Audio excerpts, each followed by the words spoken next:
Hi veg foodies, welcome to home made allrounder. ఈరోజు మీకు special and very tasty colourful oats ఉప్మాని చూపించబోతున్నాను. చూడగానే టెంప్టింగ్గా ఉండి ఒకసారి ట్రై చేయాలనిపిస్తోందా?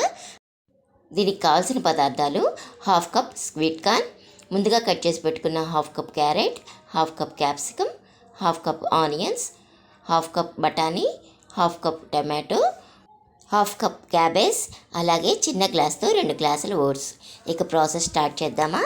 మీరు ఏ గ్లాస్తో అయితే ఓట్స్ తీసుకున్నారో అదే గ్లాస్తో 1కి 3 గ్లాసుల నీరు తీసుకొని రెడీగా పెట్టుకోండి. ఇప్పుడు స్టవ్ పై ప్యాన్ పెట్టుకొని దానిలో 2 స్పూన్స్ ఆయిల్ వేసుకోండి. నూనె కాగాక దానిలో కొద్దిగా ఆవాలు, జీలకర్ర వేసుకోండి. తర్వాత దానిలో ముందుగా కట్ చేసి పెట్టుకున్న ఉల్లిపాయలు వేసుకోండి.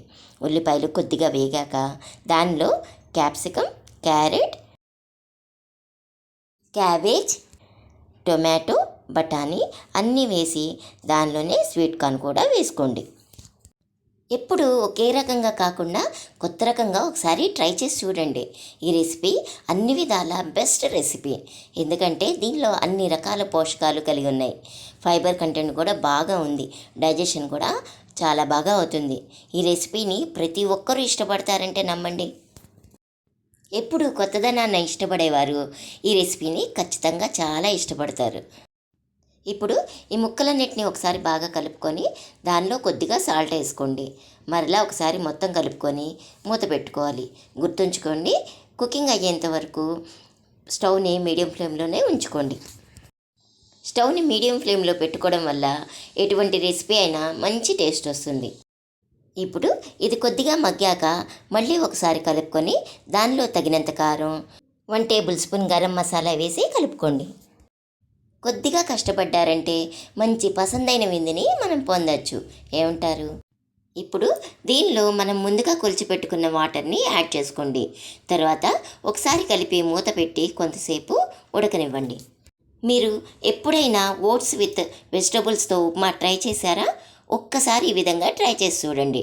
ట్రై చేస్తేనే కదా మీ వాళ్ళు ఈ రెసిపీని ఎంత బాగా ఇష్టపడతారో మీకు తెలిసేది. ఇప్పుడు దీనికి తగినంత సాల్ట్ వేసుకోండి.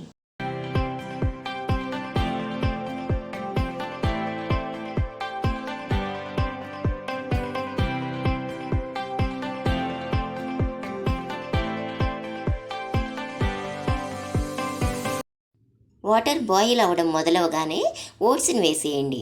తర్వాత అంతా నిదానంగా బాగా కలిసేలాగా కలుపుకోండి. గుర్తుంచుకోండి, కుకింగ్ అయ్యేంతసేపు స్టవ్ని మీడియం ఫ్లేమ్లో మాత్రమే ఉంచుకోవాలి. ఈ విధంగా రెసిపీ మొత్తం కుక్ అయ్యేంత వరకు మధ్య మధ్యలో కలుపుకుంటూ ఉండండి. వావ్, చూస్తుంటే చాలా రెసిపీ ట్రై చేయాలనిపిస్తుంది కదూ. ఇంకెందుకు ఆలస్యం, ఒకసారి ఈ రెసిపీని మీరు కూడా ట్రై చేయండి. దానిపై మూత పెట్టి కొంతసేపు ఉడకనివ్వండి.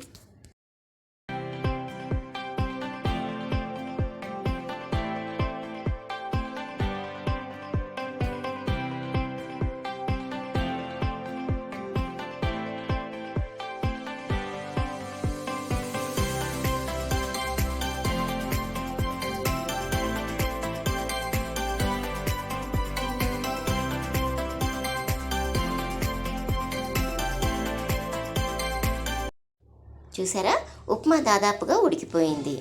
కుకింగ్ పూర్తిగా అయిపోయింది అనుకున్న తర్వాత స్టవ్ని ఆపేయండి.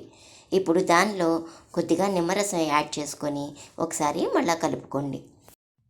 అంతే, ఎంతో రుచికరమైన, మీరు చాలా బాగా ఇష్టపడే oats with vegetables upma ready. ఇప్పుడు దీనిని సర్వింగ్ బౌల్లో వేసి సర్వ్ చేసుకోండి. ఈ రెసిపీ కనుక మీకు నచ్చినట్లయితే తప్పకుండా ఒక్క లైక్ చేయండి.